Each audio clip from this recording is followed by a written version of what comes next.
ಎಲ್ರಿಗೂ ನಮಸ್ಕಾರ. Welcome to Krishna talks. ಇವತ್ತಿನ ವಿಡಿಯೋದಲ್ಲಿ ಮಾತಾಡೋಣ ಆರ್ಟಿಫಿಷಿಯಲ್ ಇಂಟೆಲಿಜೆನ್ಸ್ ಅಂದರೆ ಏನು ಅಂತ.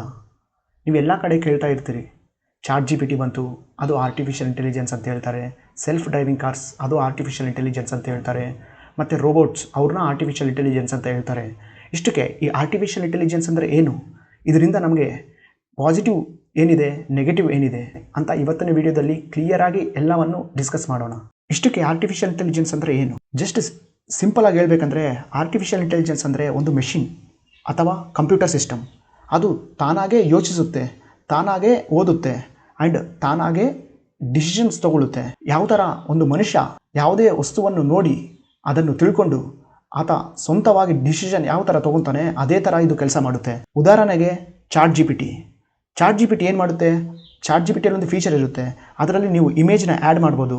ಅದು ತಾನಾಗೇ ಓದುತ್ತೆ ಎಲ್ಲ ಇಮೇಜ್ನ, ಮತ್ತು ಅದು ಥಿಂಕ್ ಮಾಡುತ್ತೆ ಆ್ಯಂಡ್ ನಿಮಗೆ ಒಳ್ಳೆ ಡಿಸಿಷನನ್ನು ಅದೇ ಕೊಡುತ್ತೆ. ಅದೇ ಥರ Google assistants, self driving cars and robots ಕೂಡ ಆರ್ಟಿಫಿಷಿಯಲ್ ಇಂಟೆಲಿಜೆನ್ಸ್ ಕೆಳಗಡೆ ಬರುತ್ತೆ. ಈಗ ನೋಡೋಣ ಪಾಸಿಟಿವ್ಸ್ ಮತ್ತು ನೆಗೆಟಿವ್ಸ್ ಏನು ಅಂತ. ಫಸ್ಟಾಗಿ ಪಾಸಿಟಿವ್ಸ್ ನೋಡೋಣ. ಆರ್ಟಿಫಿಷಿಯಲ್ ಇಂಟೆಲಿಜೆನ್ಸ್ನ ನಾವು ಹೆಲ್ತ್ ಕೇರ್ ಸಿಸ್ಟಮಲ್ಲಿ ಯೂಸ್ ಮಾಡ್ಬೋದು. ಈ ಆರ್ಟಿಫಿಷಿಯಲ್ ಇಂಟೆಲಿಜೆನ್ಸ್ ಏನು ಮಾಡುತ್ತೆ? ಡಾಕ್ಟರ್ಗೆ ಹೆಲ್ಪ್ ಮಾಡುತ್ತೆ ನಿಮ್ಮ ರೋಗಗಳನ್ನ ಕಂಡುಹಿಡಿಯೋದಕ್ಕೆ. ಉದಾಹರಣೆಗೆ ಹೇಳ್ಬೇಕಂದ್ರೆ, ಗೂಗಲ್ ಅವ್ರದ್ದು ಆರ್ಟಿಫಿಷಿಯಲ್ ಇಂಟೆಲಿಜೆನ್ಸ್ ಇದೆ. ಇದೇನಿದೆ ಅಲ್ಲ, ಬ್ರೆಸ್ಟ್ ಕ್ಯಾನ್ಸರ್ನ ಬೆಟರ್ ದೆನ್ ಡಾಕ್ಟರ್ ಥರ ಡಿಟೆಕ್ಟ್ ಮಾಡುತ್ತೆ. ಇದೇ ಆರ್ಟಿಫಿಷಿಯಲ್ ಇಂಟೆಲಿಜೆನ್ಸ್ ನಾವು ಅಗ್ರಿಕಲ್ಚರಲ್ಲಿ ಯೂಸ್ ಮಾಡ್ಬೋದು.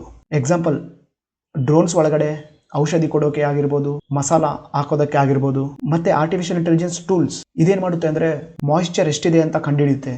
ಯಾವ ರೋಗ ಗಿಡಕ್ಕೆ ಬರುತ್ತೆ ಅಂತ ಮೊದಲಾಗೆ ಕಂಡುಹಿಡಿದು ಅದಕ್ಕೆ ಬೇಕಾಗಿರೋ ಔಷಧಿಯನ್ನು ಇದು ಕೊಡುತ್ತೆ. ಮತ್ತು ಇದನ್ನು ಎಜುಕೇಷನ್ ಸಿಸ್ಟಮಲ್ಲಿ ಕೂಡ ಯೂಸ್ ಮಾಡ್ಬೋದು. ಈಗ ನಾವು ನೋಡೋಣ ಹೆಂಗೆ ಆರ್ಟಿಫಿಷಿಯಲ್ ಇಂಟೆಲಿಜೆನ್ಸ್ ಕಡೆಯಿಂದ ಡಿಸ್ಅಡ್ವಾಂಟೇಜಸ್ ಇದೆ, ನಮಗೆ ತುಂಬ ಹಾರ್ಮ್ ಆಗ್ತೈತೆ ಆರ್ಟಿಫಿಷಿಯಲ್ ಇಂಟೆಲಿಜೆನ್ಸ್ ಕಡೆಯಿಂದ. ಅಂದರೆ ನೀವು ಮೊದಲಾಗೆ ನೋಡ್ಬೋದು, ಎಲ್ಲ ಕಡೆ ಎಲ್ಲ ಜಾಬ್ ಮಾಡೋರನ್ನ ತೆಗೆದಾಕ್ತಾ ಇದ್ದಾರೆ. ಮತ್ತು ಯಾವುದೇ ಥರ ನ್ಯೂ ವೇಕೆನ್ಸಿ ಅನ್ನೋದು ಓಪನ್ ಆಗ್ತಾ ಇಲ್ಲ ಕಂಪನೀಸ್ಗಳಲ್ಲಿ.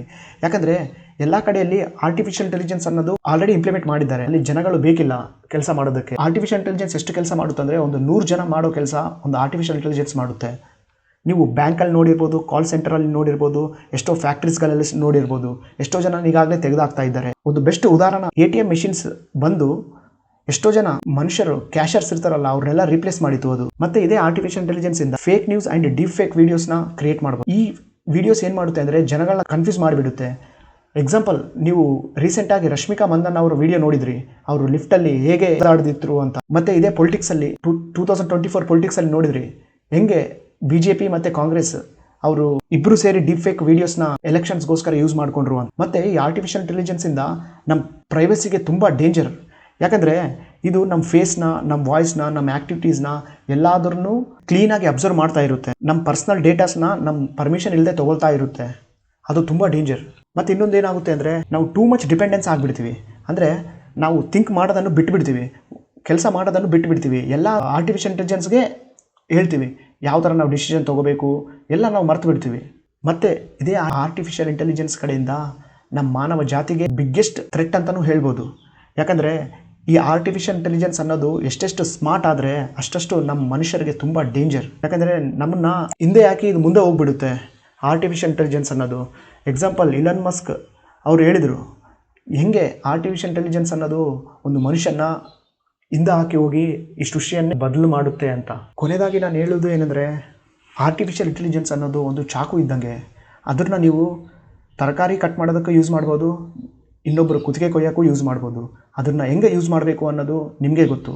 ಅದನ್ನು ಎಷ್ಟು ಚಲೋ ಯೂಸ್ ಮಾಡಿಕೊಂಡ್ರೆ ನಾವು ಅಷ್ಟು ಬೆಳಿಬೋದು. ಈಗಾಗಲೇ ನೀವು ನೋಡಿರ್ತೀರಿ, ಕೇರಳದಲ್ಲಿ 10 ವರ್ಷದಿಂದ ಸಾಲ್ವ್ ಆಗದೇ ಇರೋ ಕೇಸ್ನ ಆರ್ಟಿಫಿಷಿಯಲ್ ಇಂಟೆಲಿಜೆನ್ಸ್ ಬಂದು ಈಸಿಯಾಗಿ ಸಾಲ್ವ್ ಮಾಡಿದೆ. ಹೆಂಗೆ ಅಂದರೆ, ಕೇರಳದಲ್ಲಿ ಪೊಲೀಸ್ ಸಿಸ್ಟಮ್ ಏನಿದೆ, ಆರ್ಟಿಫಿಷಿಯಲ್ ಇಂಟೆಲಿಜೆನ್ಸ್ನ ಇಂಪ್ಲಿಮೆಂಟ್ ಮಾಡಿದ್ದಾರೆ. 10 ವರ್ಷದ ಕೆಳಗಡೆ ಒಂದು ಕೇಸ್ ಆಗಿತ್ತು, 2 ಮಕ್ಕಳನ್ನು ಕೊಂದು 2 ಫ್ರೆಂಡ್ಸ್ ಪರಾರಿಯಾಗಿದ್ದರು. ಅವ್ರನ್ನ ಇಟ್ಕೊಳ್ಳಿಕ್ಕೆ ಇದುವರೆಗೂ ಆಗಿರಲಿಲ್ಲ. ಸೊ ಅವ್ರ ಫೋಟೋಸ್ನ ಆರ್ಟಿಫಿಷಿಯಲ್ ಇಂಟೆಲಿಜೆನ್ಸ್ಗೆ ಅಪ್ಲೋಡ್ ಮಾಡಿದರು. ಸೊ ಆರ್ಟಿಫಿಷಿಯಲ್ ಇಂಟೆಲಿಜೆನ್ಸ್ ಏನಿದೆ ಅಲ್ಲ, ಎಲ್ಲ ಫೇಸ್ಬುಕ್, ಇನ್ಸ್ಟಾಗ್ರಾಮ್ ಎಲ್ಲ ಇಂಟರ್ನೆಟ್ಟಲ್ಲೆಲ್ಲ ಹುಡುಕಿ ಅದೇ ಥರ ಅದೇ ಫೇಸ್ಗೆ ಮ್ಯಾಚ್ ಆಗಿರೋ ಎಲ್ಲ ಪ್ರೊಫೈಲ್ಸ್ನ ಇವ್ರ ಮುಂದೆ ತಂದಿಡ್ತು. ಅದರಿಂದ ಪಾಂಡಿಚೇರಿಯಲ್ಲಿ ಒಬ್ಬರು ಸಿಕ್ಬಿದ್ರು, ಅವ್ರನ್ನ ಕೇಳಿದರೆ ಇನ್ನೊಬ್ಬ ಅವ್ರ ಫ್ರೆಂಡ್ನು ಸಿಗ್ಬಿದ್ದ. ಇದು ಆರ್ಟಿಫಿಷಿಯಲ್ ಇಂಟೆಲಿಜೆನ್ಸ್ಗೆ ಇರೋ ಪವರ್. ಇದನ್ನ ಹೆಂಗೆ ಯೂಸ್ ಮಾಡ್ಕೊತೀವಿ ಅನ್ನೋದು ನಮ್ಗೆ ಬಿಟ್ಟಿದ್ದು. ನಿಮ್ಮ ಅಭಿಪ್ರಾಯನ ಕಾಮೆಂಟ್ ಮೂಲಕ ನಮಗೆ ತಿಳಿಸಿ. ಇಷ್ಟಕ್ಕೆ ಆರ್ಟಿಫಿಷಿಯಲ್ ಇಂಟೆಲಿಜೆನ್ಸ್ ಅನ್ನೋದು ನಮಗೆ ಒಳ್ಳೇದಾ ಇಲ್ಲ ಕೆಟ್ಟದ್ದಾ? ಪ್ಲೀಸ್ ಚಾನಲನ್ನು ಶೇರ್ ಮಾಡಿ, ಲೈಕ್ ಮಾಡಿ ಆ್ಯಂಡ್ ಸಬ್ಸ್ಕ್ರೈಬ್ ಮಾಡಿ. ಧನ್ಯವಾದಗಳು.